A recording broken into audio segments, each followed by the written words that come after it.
Hello dear students, কেমন আছো সবাই? আশা করি ভালোই আছো। তো চলে এসেছি তোমাদের সামনে আরো একটি নতুন ভিডিও নিয়ে। তো সেই ভিডিওটা কি? ক্লাস 11 এর তৃতীয় সেমিস্টার তোমরা শুরু করেছো। জৈব রসায়ন খুবই কঠিন জিনিস, এটা তোমাদের মনে একটা ভুল ধারণা থাকে। কেন না, জৈব রসায়নের টেকনিক, টিপস, মেকানিজম, টার্মিনোলজি এগুলো অনেক কঠিন কঠিন টার্ম থাকে, যেগুলোর জন্য তোমাদেরকে অনেক কঠিন লাগে জৈব রসায়ন। সেই জন্য জৈব রসায়ন তোমরা সঠিকভাবে বুঝতে পারো না।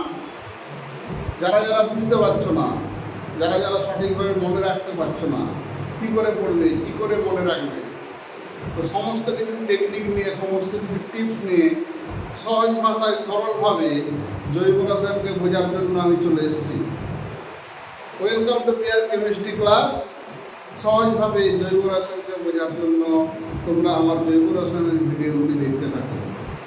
এই ভিডিওগুলি দেখা যদি তোমরা কমপ্লিট করে নাও, জৈব রসায়ন বুঝতে তোমাদের একটুকু সমস্যা থাকবে না। জৈব রসায়ন জলের মতো সোজা লাগবে। যদি না বুঝতে পারো আমাকে তোমরা বলবে তারপর, কিন্তু একটি শর্ত, তোমাদেরকে সমস্ত ভিডিও দেখা কমপ্লিট করতে হবে। আমরা প্রত্যেকটা পার্টে জৈব রসায়নের ভিডিও দিতে থাকবো। চ্যাপ্টার অনেক বড়, তো সেই হিসাবে তোমরা সমস্ত চ্যাপ্টারের ভিডিওগুলো ভালো করে ফলো করো। জৈব রসায়নের মধ্যে আর বিন্দুমাত্র তোমাদের সমস্যা থাকবে না, কোনো জড়তা থাকবে না, এইটুকু আমি তোমাদেরকে গ্যারেন্টি দিয়ে বলতে পারি। তো চলো শুরু করি জৈব রসায়ন নিয়ে আলোচনা। রসায়ন, জৈব রসায়ন বলতে আমরা কি বুঝবো সেটা জানার আগে আমাদেরকে পদার্থ সম্পর্কে একটু আইডিয়া নিয়ে নিতে হবে। তো পদার্থের জীবন অনুসারে পদার্থকে আমরা দুটি ভাগে ভাগ করতে পারি। একটি হচ্ছে জীব, আর একটি হচ্ছে জড়। যে কোনো জীব যে পদার্থ দিয়ে তৈরি হয় তাকে আমরা বলবো জৈব পদার্থ।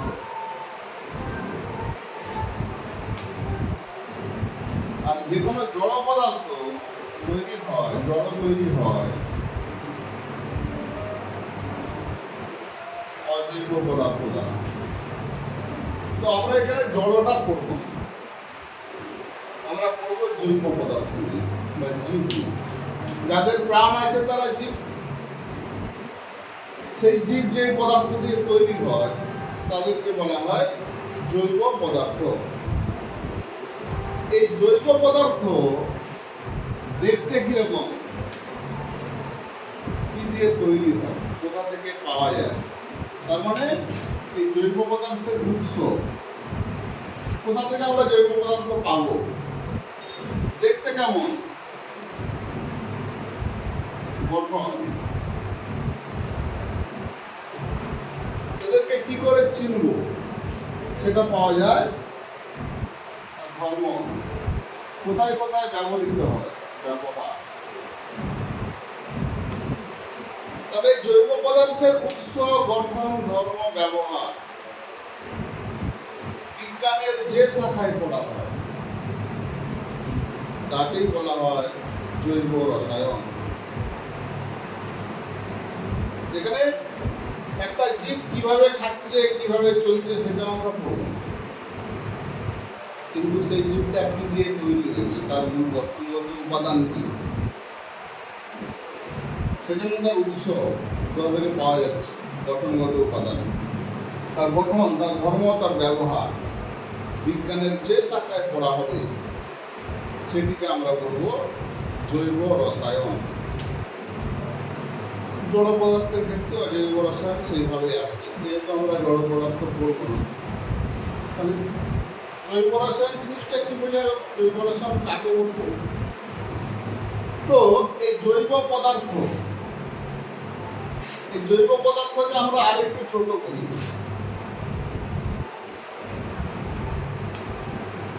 পদার্থ কি দিয়ে তৈরি? যে কোনো পদার্থ যদি আমরা ভাবি, যে কোনো পদার্থ ক্ষুদ্র ক্ষুদ্র অণু পরমাণু দ্বারা তৈরি, সেই হিসাবে জৈব পদার্থ নিশ্চয়ই অণু বা পরমাণু দ্বারা তৈরি। এই জৈব পদার্থ যেই অণু দ্বারা তৈরি হয় তাদেরকে বলা হয় জৈব অণু। আমরা এখানে পড়ব জৈব অণুর গঠন, ধর্ম, উৎস, ব্যবহার। জৈব অণুর গঠন ধর্ম যা হবে তার রেসপেক্টিভ জৈব পদার্থের গঠন ধর্ম একই হবে। যদি আমরা একটা উদাহরণ দিই,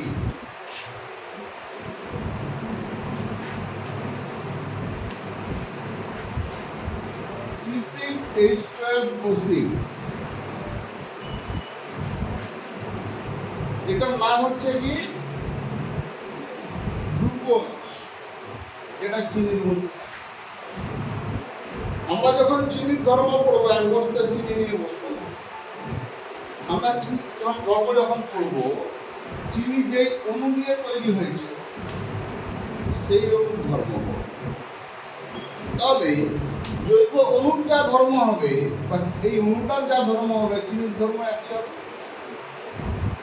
এখানেও যে কোনো জৈব পদার্থের ধর্ম মানে আমরা সেই জৈব পদার্থটা যে জৈব অণু দিয়ে তৈরি হয়েছে সেই ধর্মটার সঙ্গে মিল হবে নিশ্চয়। সেই জন্য আমরা জৈব অণুর গঠন, ধর্ম, ব্যবহার এগুলো আমরা পড়ব। এগুলো পড়া মানে জৈব পদার্থের গঠন, ধর্ম, ব্যবহার এগুলো জানা যায়। এই জৈব অণুকে আরেকটা নাম দিয়ে বলা হয়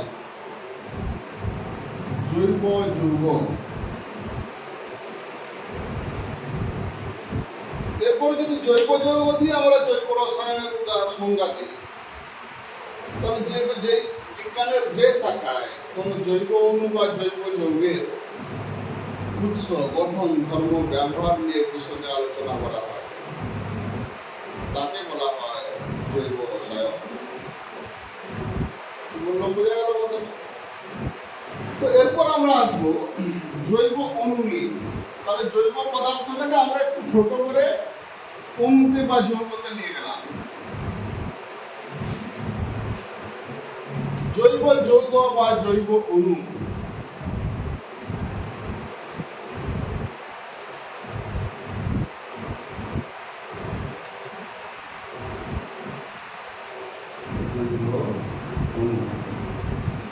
যাকে আমরা বলি অর্গানিক কম্পাউন্ড বা অর্গানিক মলিকুল।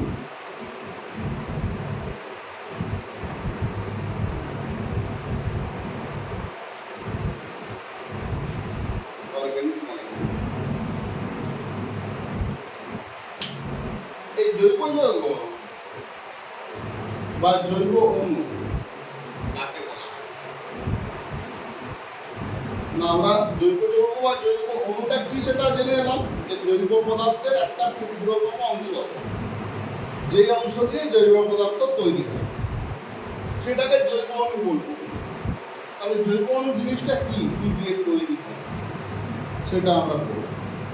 তাহলে আমরা ছোট থেকে ছোট অংশে যাচ্ছি। প্রথমে ধরো এটা যদি জৈব পদার্থ হয়, সেখান থেকে আমরা এলাম কি অণু, ছোট অংশ। সেই অণুটা আবার কি দিয়ে তৈরি হয়? পরমাণু, তার একটু ছোট অংশ। তাহলে জৈব যৌগ বা জৈব অণু কাকে বলবো? না, যেসব অণু যাদের মূল উপাদান এবং কার্বন এবং হাইড্রোজেন, এছাড়া সামান্য পরিমাণে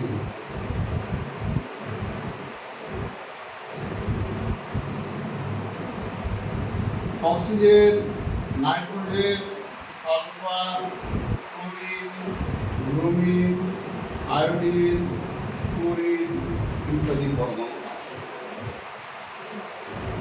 কি পরিমাণ থাকবে? না, সামান্য পরিমাণে থাকবে। এটার উপাদান হচ্ছে মূল, এটা বেশি থাকবে। যে কোনো জৈব যৌগে কার্বন এবং হাইড্রোজেনের অনুপাত বেশি থাকবে এবং খুব সামান্য পরিমাণে এটা থাকবে। তাহলে জৈব যৌগ কাকে বলবো? না, তার এক নম্বর সংজ্ঞা আমরা দিলাম না, যেসব যৌগে মূল উপাদান হিসাবে বেশিরভাগ পরিমাণে থাকবে কার্বন, হাইড্রোজেন এবং সামান্য পরিমাণে থাকবে ওই পরমাণু, তাকে আমরা বলবো জৈব যৌগ। দ্বিতীয় কন্ডিশন বা দ্বিতীয় শব্দ জৈব যৌগ আমরা কাকে বলব? যে যৌগে কার্বন এবং হাইড্রোজেন ও অন্যান্য পরমাণু বলতে যেগুলো আমরা দিলাম যে সামান্য পরিমাণে থাকবে, এদের মধ্যে সমযোজী বন্ধন থাকবে।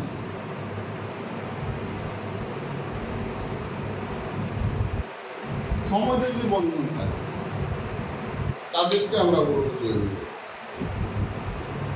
মূলত এই দুটো কন্ডিশন আমাদেরকে দিতে হবে।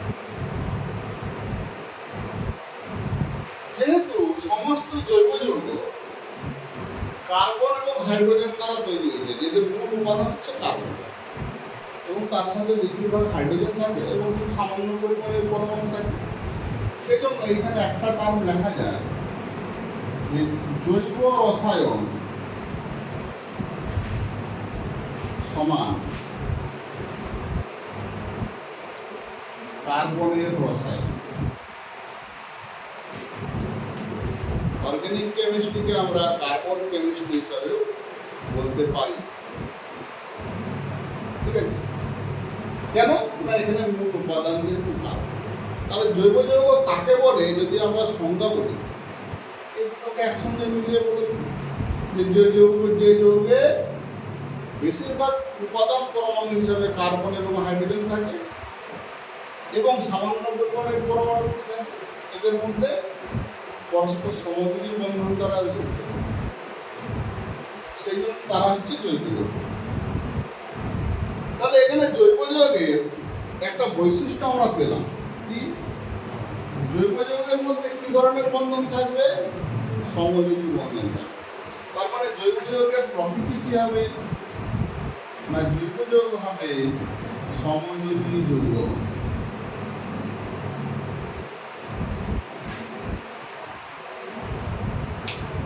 এদের মধ্যে প্রোটনের বন্ধন।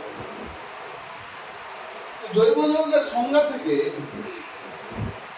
আরেকটা জিনিস আমাদেরকে চিন্তা হবে যে জৈব যৌগ আমরা কিভাবে চিনব কোনটা জৈব যৌগ কোনটা জৈব যৌগ নয়।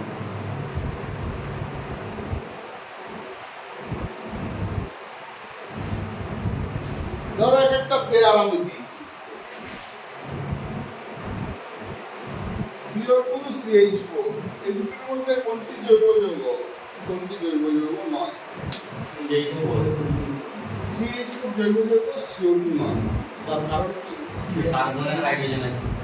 এখানে কার্বন এবং হাইড্রোজেন আছে, এখানে কার্বন আর অক্সিজেন আছে। যদিও জৈব যৌগের সংজ্ঞাতে আমরা পড়েছিলাম যে কার্বনের সঙ্গে অক্সিজেনও থাকতে পারে, কিন্তু সেটা কম পরিমাণে থাকে, এখানে অক্সিজেনের পরিমাণ বেশি হয়ে যাচ্ছে। 2 নম্বর ধরো একটা উদাহরণ দিই আমি, H2CO3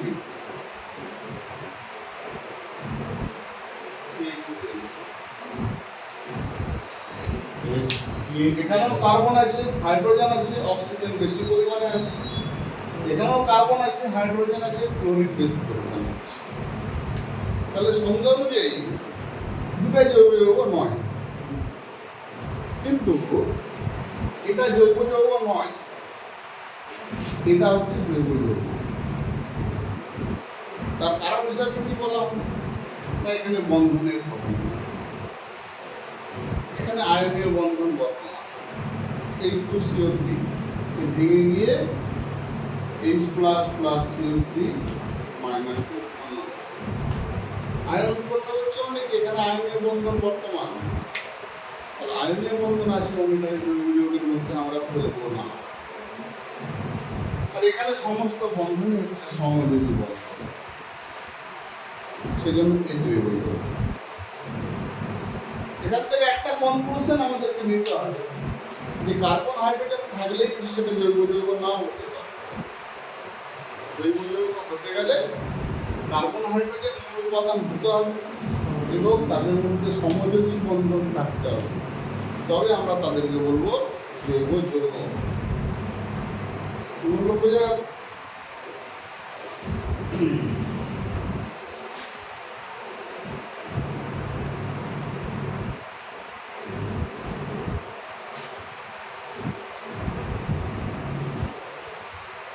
তাহলে জৈব যৌগের মধ্যে সমযোজী বন্ধন যেহেতু আছে, তাহলে আমরা লিখতে পারি জৈব যৌগ সমযোজী যৌগ।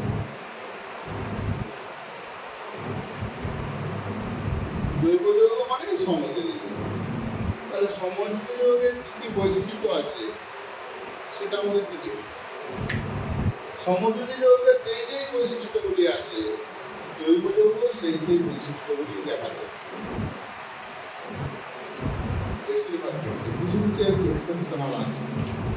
প্রথমে যদি আমরা দেখি সমযোজী বন্ধনের মধ্যে, সমযোজী যৌগের মধ্যে কি ধরনের আকর্ষণ বল কাজ করে। না, এদের মধ্যে আকর্ষণ বল হচ্ছে ভ্যান ডার ওয়াল আকর্ষণ বল।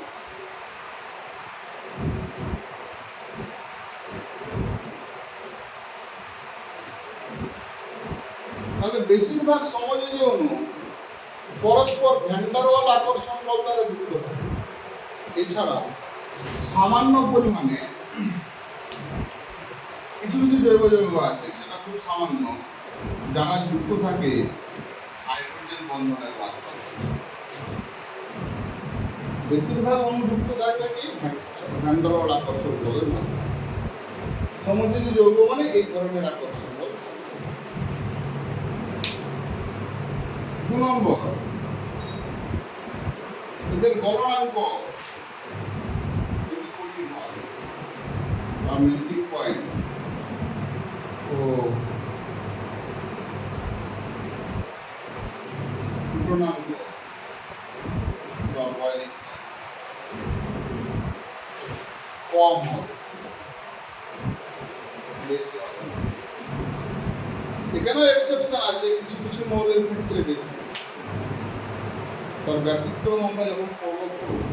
কিন্তু সাধারণভাবে জৈব যৌগের গলনাঙ্ক স্ফুটনাঙ্ক খুব কম হয়। ঠিক আছে,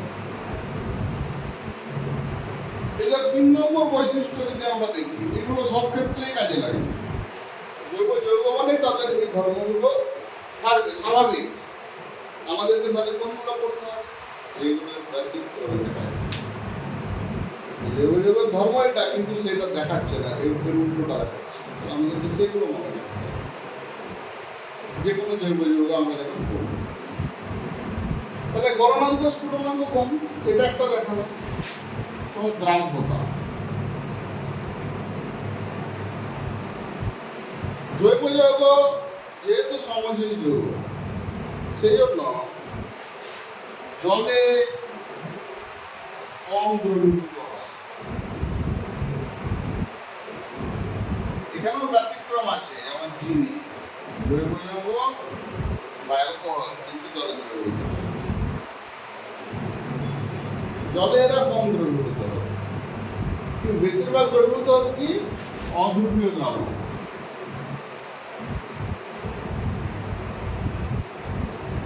অধ্রুবীয় দ্রাবকে দ্রবীভূত হয়। অধ্রুবীয় দ্রাবক কি আমরা অনেক পড়েছি, যেমন ধরো chloroform CH3, benzene C6H6, toluene, carbon disulphide ইত্যাদি। অধ্রুবীয় দ্রাবকে দ্রবীভূত হবে, ধ্রুবীয় দ্রাবকেরা দ্রবীভূত হবে না। এই 3টে মূল বৈশিষ্ট্য। এছাড়াও এরা তাৎক্ষণিক তড়িৎ পরিবহন করতে পারবে না, কেন আয়ন উৎপন্ন করতে পারবে না, সেই জন্য এরা তড়িৎ পরিবহন করতে পারবে। তাহলে জৈব যৌগের বৈশিষ্ট্য হিসাবে আমরা এগুলো বলতে পারি। কি বললাম বোঝা গেছে? বা জৈব যৌগের ধর্ম হিসাবেও আমরা এগুলো বলতে পারি। জৈব যৌগের আকর্ষণ বল কি, এদের গলনাঙ্ক স্ফুটনাঙ্ক কিরকম, এদের দ্রাব্যতা।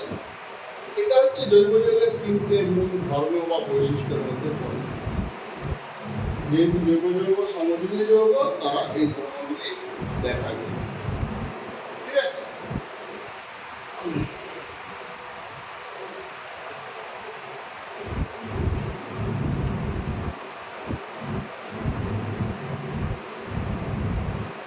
তাহলে জৈব যৌগ আমরা কাকে বলে সেটা দেখলাম, কিভাবে চিনবো সেটা দেখলাম।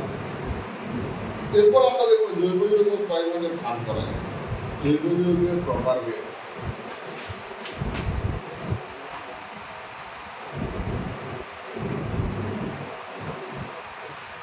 জৈব যৌগের প্রকার। জৈব যৌগকে আমরা কত ভাগে ভাগ করতে পারি? না, এর মূল উপাদান হচ্ছে দুটি বা মূল ভাগ হচ্ছে দুটি। একটি হচ্ছে অ্যালিফেটিক,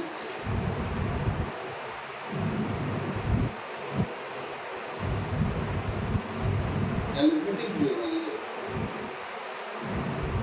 একটি হচ্ছে অ্যারোমেটিক।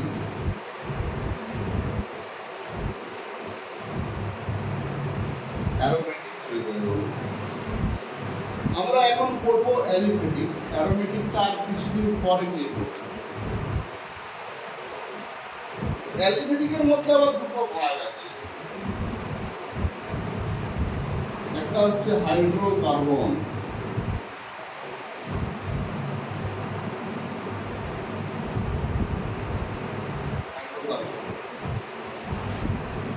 আরেকটা হচ্ছে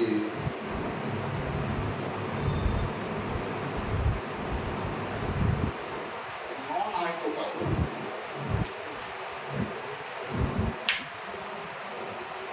এই দুটো ছাড়াও অ্যালিফেটিকে আরেকটা ভাগ দেখা যায়, সেটা হচ্ছে সাইক্লিক, সাইক্লিক অ্যালিফেটিক যৌগ। তাহলে এই তিন ধরনের অ্যালিফেটিক যৌগের ডিটেইলস আমরা এখানে পড়ব। অ্যারোমেটিকটা আমরা পরে নিয়ে নেব। তাহলে জৈব যৌগের মধ্যে কোন ধরনের যৌগ পড়ছি? অ্যালিফেটিক। তার মধ্যে হাইড্রোকার্বন, নন হাইড্রোকার্বন, সাইক্লিক, এই তিনটে ভাগ আমরা পড়ব। এখানে অ্যালিফেটিক আর অ্যারোমেটিকের মধ্যে একটা পার্থক্য বলে দিই। অ্যালিফেটিক জৈব যৌগ বেশিরভাগ ক্ষেত্রে মুক্ত শৃঙ্খল। এই মুক্ত শৃঙ্খল জিনিসটা আমরা দিয়ে করব। অ্যারোমেটিক এটা বদ্ধ শৃঙ্খল। এটাকে মুক্ত শৃঙ্খল আমরা বলতে পারি জৈব যৌগের মধ্যে, আর এটা বদ্ধ শৃঙ্খল জৈব যৌগের মধ্যে। কিন্তু এখানে সাইক্লিক ও বদ্ধ শৃঙ্খল, কিন্তু এটা অ্যারোমেটিক নয় কেন সেটা আমরা অ্যারোমেটিক দিয়েই করব।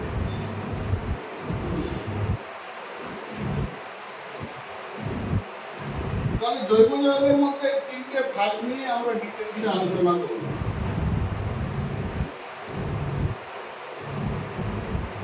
তো প্রথম আবিষ্কৃত জৈব যৌগ আমরা জানি সকলেই, কি হবে?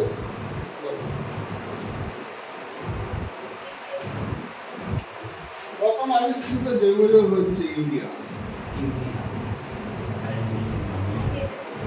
অ্যামোনিয়াম সায়ানাইড থেকে ইউরিয়া তৈরি করেছিলেন কে? বিজ্ঞানী ভোলা, তাই তো? এটা একটু মনে রেখে দেওয়া প্রথম আবিষ্কৃত জৈব যৌগ। আমরা বললাম যে জৈব যৌগের মূল গঠনগত উপাদান হচ্ছে কার্বন, তাই তো? তার জৈব যৌগের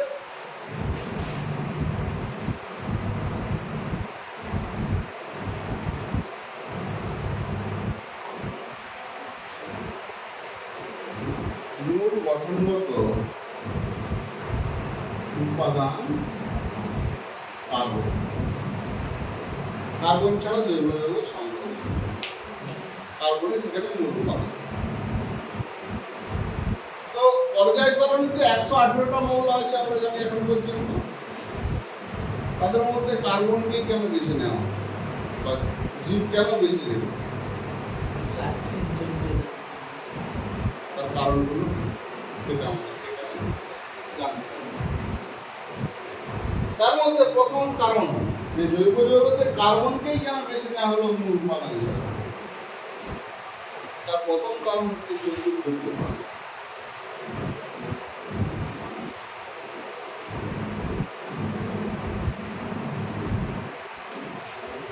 যদি কার্বনের ইলেকট্রন বিন্যাস আমরা দেখি 1:2, 2:2, 2:2, এর গ্রাউন্ড স্টেট বা নিম্ন শক্তি স্তরে ইলেকট্রন বিন্যাস হচ্ছে 2s 2p, তাহলে হচ্ছে তোমার 2s2 স্বাভাবিক অবস্থায় এখানে অযুগ্ম ইলেকট্রনের সংখ্যা হচ্ছে সর্ববহিষ্ঠ কক্ষে অযুগ্ম ইলেকট্রনের সংখ্যা হচ্ছে 2, তার মানে যোগ্যতা নেই। কিন্তু উত্তেজিত অবস্থায় 2s এর একটি ইলেকট্রন দিতে কম হয় বা চার্জ, তাহলে এক্সাইটেড স্টেটে কার্বনের ইলেকট্রন বিন্যাস হবে না,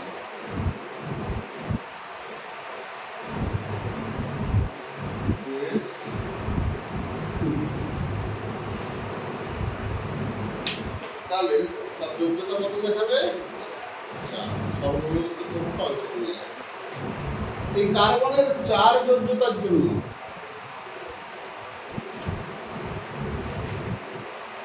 কার্বন ছোট, এই যোগ্যতা হচ্ছে 4। এই জন্য কার্বন কি করে? আর 4টি সমযোজী বন্ধন তৈরি করে।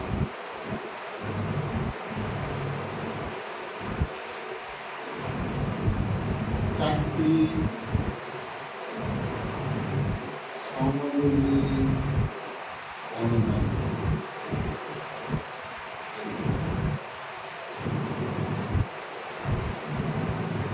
এখানে একটা জিনিস করে নিই, 4 যোগ্যতা কালকেও দেখায় না, দেখায়, কিন্তু তাদের মধ্যে এই সব ধর্মগুলি থাকে, ছোট নয়। যোগ্যতা 4 হয়তো দেখাতে পারে, 4টি সমযোজী বন্ধন নাম তৈরি করতে পারে। কার্বনের পরে আছে সিলিকন, তার যোগ্যতা 4, কিন্তু সে ছোট নয়, সেজন্য সিলিকন না নিয়ে কার্বনকে নেওয়া হয়েছে। এই 4 যোগ্যতা দিয়ে কি কাদের কাদের সঙ্গে বন্ধন তৈরি করতে পারে? এই 4টি যোগ্যতা দিয়ে এই বন্ধন তৈরি করতে পারে তড়িৎ ধনাত্মক ধাতু, তড়িৎ ধনাত্মক পরমাণুর সঙ্গে বন্ধন তৈরি করতে পারে, যেমন ধরো হাইড্রোজেন, সোডিয়াম, ম্যাগনেসিয়াম, ধাতুদের সঙ্গে বন্ধন তৈরি করতে পারে।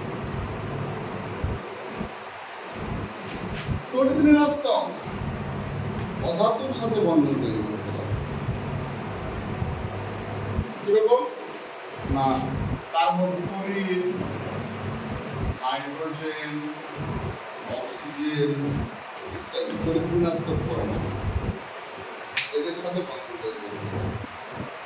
এগুলো ছোট বললাম, তাহলে তড়িৎ ধনাত্মক পরমাণুর সাথে বন্ধন তৈরি করতে পারে, তড়িৎ ঋণাত্মক পরমাণুর সাথে বন্ধন তৈরি করতে পারে। ঠিক আছে, বড় অণুর সঙ্গে বড় পরমাণুর সাথে বন্ধন তৈরি করতে পারে। কার্বন তো প্রথম পর্যায়ের মৌল, পঞ্চম পর্যায়ের মৌল আয়োডিন, এর সাথে যৌগ তৈরি করে। তাহলে কার্বনের যে চতুর্যোগ্যতা দিয়ে যেমন তড়িৎ ধনাত্মক পরমাণুর সাথে বন্ধন তৈরি করতে পারে, তেমন তড়িৎ ঋণাত্মক পরমাণুর সাথে বন্ধন তৈরি করতে পারে। ছোট পরমাণুর সাথে বন্ধন তৈরি করতে পারে, যেমন হাইড্রোজেন, হাইড্রোজেন সবচেয়ে ছোট, তার সাথেও বন্ধন তৈরি করে। আবার আয়োডিন পঞ্চম পর্যায়ের মৌল, বড় মৌল, তার সাথেও বন্ধন তৈরি করতে পারে। সেই জন্য কার্বনকেই বেছে নেওয়া হয়েছে। তাহলে একটা পয়েন্ট হচ্ছে কার্বনের যোগ্যতা 4। অন্য পর্যায় সারণীর অন্যান্য পরমাণুর মধ্যে সচরাচর 4 যোগ্যতা পাওয়া যায়। যাদের পাওয়া যায় 4 যোগ্যতা, তাদের মধ্যে এই 4টা ধর্ম মেলে না। সেই জন্যই কার্বনকে বেছে নেওয়া হয়েছে। জৈব যৌগের মূল উপাদান হিসেবে কার্বনই হয়েছে, অন্য কোনো পরমাণু হয়নি। দ্বিতীয় পয়েন্ট, কার্বনের চতুর্যোগ্যতা তাহলে বোঝা গেল কেন যোগ্যতা 4, এবং 4টি দিয়ে কি করবে? সমযোজী বন্ধন করতে হবে। এখান থেকে এই দুটি জিনিস আমাদেরকে মনে রাখতে হবে। দ্বিতীয় পয়েন্ট, কেন কার্বনকে বেছে নিল? দ্বিতীয় পয়েন্ট হচ্ছে ক্যাটিনেশন।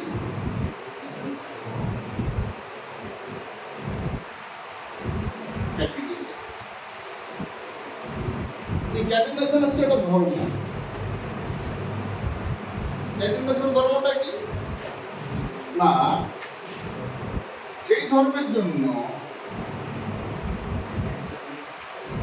একাধিক কার্বন পরমাণু নিজেদের মধ্যে সমযোজী বন্ধন দ্বারা যুক্ত হয়ে দীর্ঘ চেন বা শৃঙ্খল বা দীর্ঘ গঠন তৈরি করতে পারে বা দীর্ঘ গঠন কাঠামো তৈরি করতে পারে। এই কার্বন কার্বন এই বন্ধন তৈরি করতে পারে।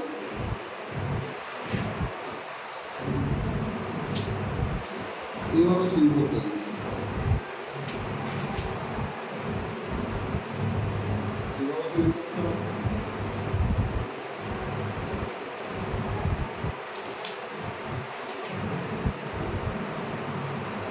এইভাবে বন্ধন তৈরি করতে পারে।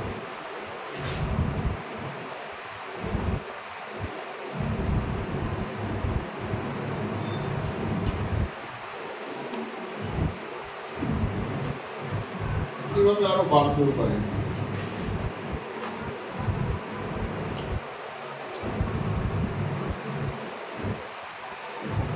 আমি কি করে বাড়ালাম?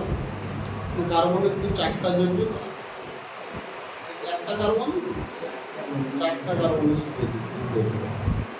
তাহলে এটা যদি আমি এইভাবে না দেখি, এই ব্রাঞ্চ অনুযায়ী দেখি কিরকম ভাবে, যেরকম কিছু কিছু কোম্পানি আছে, মানি লেন্ডিং কোম্পানি, এই চারটা যোগ্যতা এই চারটা কার্বনের সাথে বন্ধন তৈরি করতে পারে হাত বাড়ানো। এই কার্বন আবার কটা বন্ধন তৈরি করে? একটা, দুটা, তিনটা, চারটা। এই কার্বন কটা করবে? একটা, দুটা, তিনটা,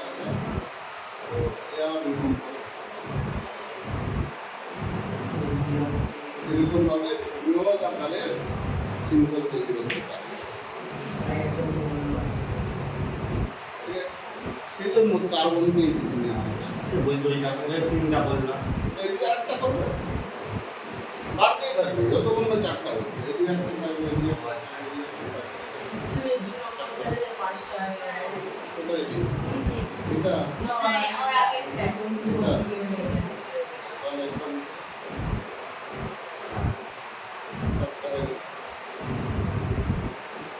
তো কার্বনের চার যোগ্যতা এবং তার ছোট আকারকে কাজে লাগিয়ে বহু সংখ্যক কার্বন এইভাবে সমযোজী বন্ধন দ্বারা যুক্ত হয়ে বৃহৎ কাঠামো বা বৃহৎ শৃঙ্খল তৈরি করতে পারে।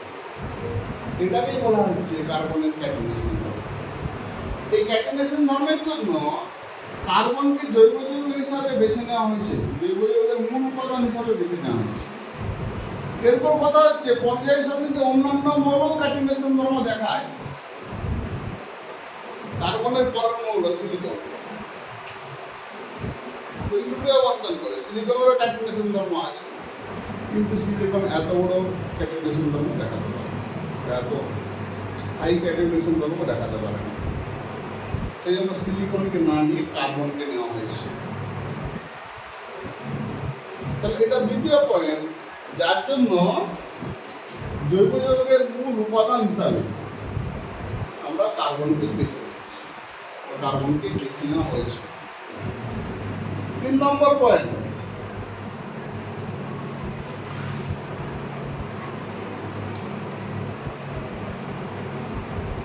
বিস্তৃতি বা যেটাকে আমরা ইংরেজিতে বলি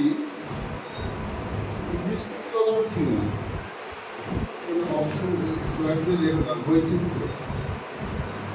বৈচিত্র্যের বাংলা ইংরেজি কি? ভার্সাটাইল। ভার্সাটিলিটি বা ভার্সাটাইল। ভার্সাটাইল মানে কি? বিচিত্র। আর ভার্সাটিলিটি মানে বৈচিত্র্য দেখা যায়। তো এই কার্বন বৈচিত্র্য কেন দেখায় বা বিস্তৃতি কেন এর বেশি? না, কার্বনের দুটো বৈশিষ্ট্য আমরা পড়লাম। কার্বন হচ্ছে ছোট আকারের জন্য, ছোট আকার। কার্বনের যোগ্যতা হচ্ছে 4। 3 নম্বর, কার্বনের ক্যাটিনেশন ধর্ম আছে। ক্যাটিনেশন ধর্ম আছে। এই 3টে ধর্মকে কাজে লাগিয়ে সবচেয়ে ছোট জৈব যৌগ CH4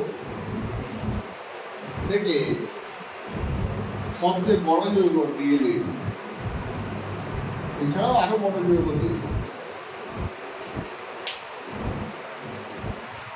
DNA কত বড় হয়? DNA অনেক বড়। তাহলে কার্বনের এই তিনটে ধর্মকে কাজে লাগিয়ে কার্বন সবচেয়ে ছোট থেকে সবচেয়ে বড় মৌল, বিভিন্ন ধরনের বায়োলজিক্যাল মলিকিউল, যত জীব আছে, যত জৈব পদার্থ আছে, সমস্ত পদার্থ জৈব যৌগ দিয়ে তৈরি হয়েছে এবং সমস্ত জৈব যৌগে এক থেকে শুরু করে অসংখ্য কার্বন আছে। তার কারণ হচ্ছে এই তিনটে ধর্মকে কাজে লাগিয়ে তৈরি করা আছে। এটা হচ্ছে তোমার কারণ আছে। 10টার বেশি কার্বনগুলো তার নাম করা হয়েছে। 10টা, 30টা, 40টা, 50টা সব আছে। আগে 10টা পর্যন্ত শিখো, তারপর চাইলে শিখে দেওয়া হবে। আচ্ছা, 4 নম্বর কেন বেছে নেওয়া হয়েছে না স্থায়িত্ব বা স্টেবিলিটি।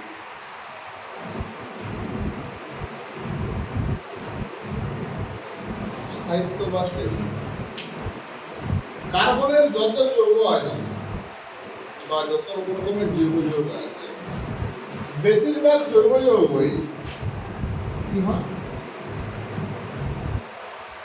না সাধারণ অবস্থায়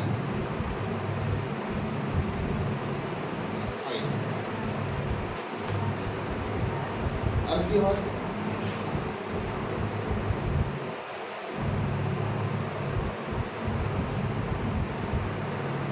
পরিবেশ প্রতিকূলতা,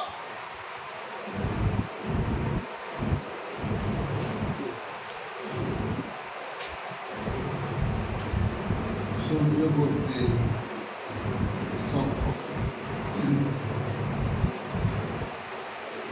যে কোনো জৈব যৌগ সাধারণ অবস্থায় কার্বনের যে জৈব যৌগ আছে সাধারণ অবস্থায় স্থায়ী বেশিরভাগ। কিছু কিছু উদাহরণ আছে, যেমন তোমার গ্যাস, যেরকম রান্নার গ্যাস, জৈব যৌগ কিন্তু আগুন পেট্রোল জৈব যৌগ কিন্তু তার কিছু কিছু ব্যাকটেরিয়া আছে। কিন্তু বেশিরভাগ জৈব যৌগ পরিবেশে স্থায়ী। যেমন আমি যদি উদাহরণ দিই,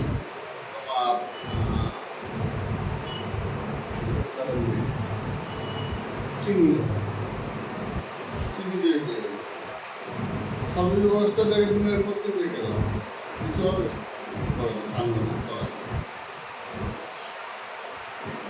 কার্বনের তোমার প্লাস্টিক পলিমার রেখে দাও,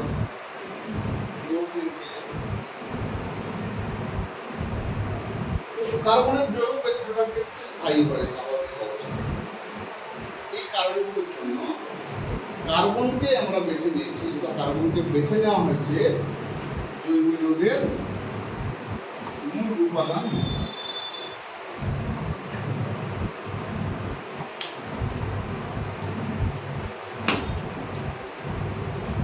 এটা গেল জৈব যৌগের ইন্ট্রোডাকশন বা প্রিলিমিনারি আইডিয়া। জৈব যৌগ কাকে বলে, জৈব যৌগের বৈশিষ্ট্য কি করে আমরা চিনব, আর জৈব যৌগের প্রকারভেদ, আর জৈব যৌগ হিসেবে কার্বনকে কেন বেছে নেওয়া হয়েছে। এরপর আমরা IUPAC নামকরণের দিকে যাব বা জৈব যৌগের নামকরণের দিকে যাব। তারা এই ছোট ছোট জিনিস আমাদেরকে করে নিতে হবে। যেমন আমাদের প্রথম পড়ব কার্বনের চতুর্যোগ্যতা পূর্তি। কার্বন তার 4 যোগ্যতা কিভাবে পূরণ করে তার আগে প্রকাশটা দেখে নিই। কার্বনের 4টা যোগ্যতাকে এইভাবে আমরা প্রকাশ করতে পারি।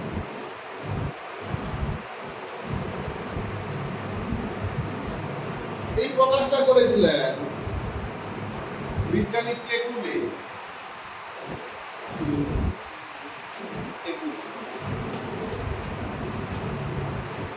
কার্বনের চারটা যোগ্যতাকে আমরা এইভাবে প্রকাশ করতে হবে, যেখানে মিডিলে কার্বন আছে। এই যোগ্যতা প্রকাশ করেছিলেন বিজ্ঞানী ফিসার।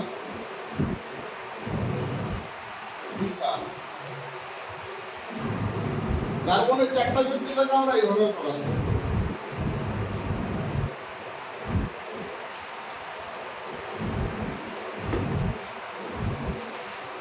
এটা হচ্ছে ত্রিমাত্রিক বিন্যাস।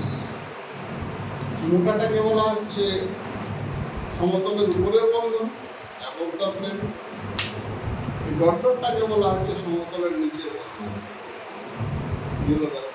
আমরা ডিফারেন্সিয়াল বলি। তো এটা প্রকাশ করেছিলেন বিজ্ঞানী অ্যান্টপ ও লামেল।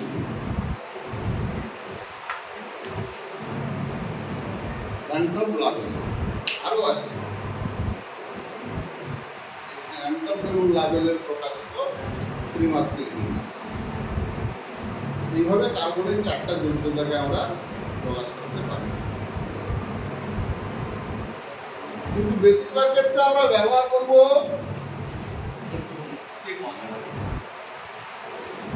ফিসারও অনেক সময় ব্যবহার করা যাবে, বাকিগুলো ব্যবহার করা যাবে, কিন্তু যখন আমরা ব্যবহার করবো তখন সেটা বলবো। এখানে আমরা দেখলাম একটি কার্বনের চারটি যোগ্যতাকে কিভাবে প্রকাশ করা যায়। যদি একটু বেশি কার্বন থাকে কিভাবে প্রকাশ করা যায়?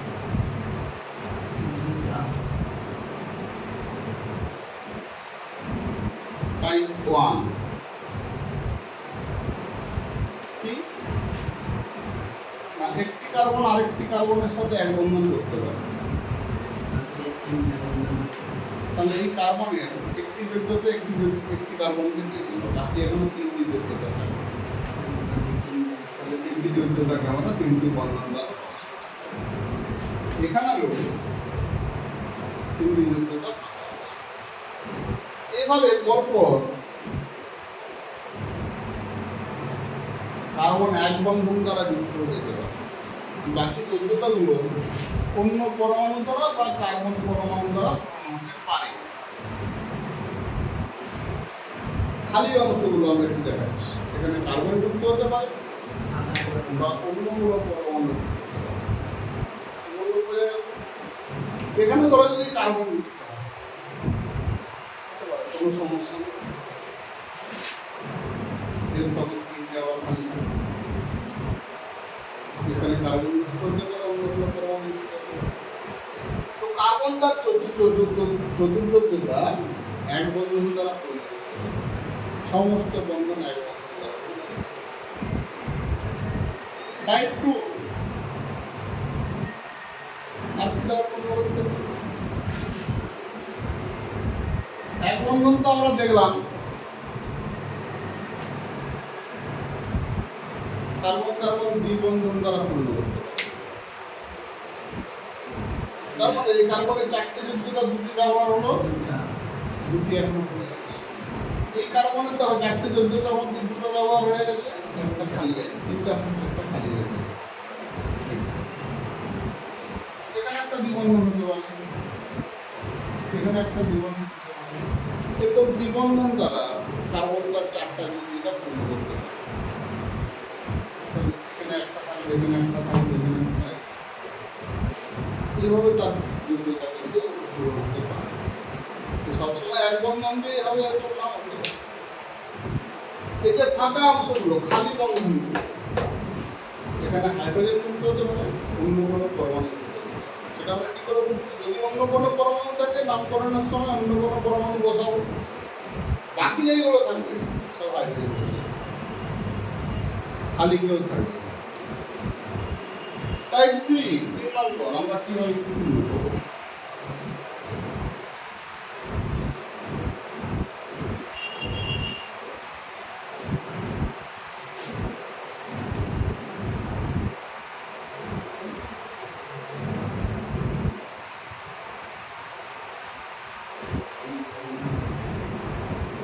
ত্রিবন্ধন দ্বারা পূর্ণ করতে পারে। কার্বনের 4টা যোগ্যতা, 3টা এখানে ভর্তি হয়ে গেছে, আরেকটা খালি হয়েছে, 4টায় ভর্তি। এটা 4টায় ভর্তি হয়ে গেছে, এটা 4টায় ভর্তি হয়ে গেছে, তাহলে এখানে 3টে খালি হয়েছে।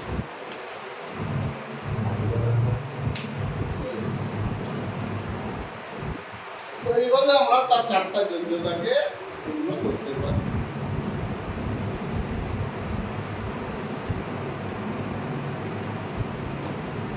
অনেক সময় কি হয়,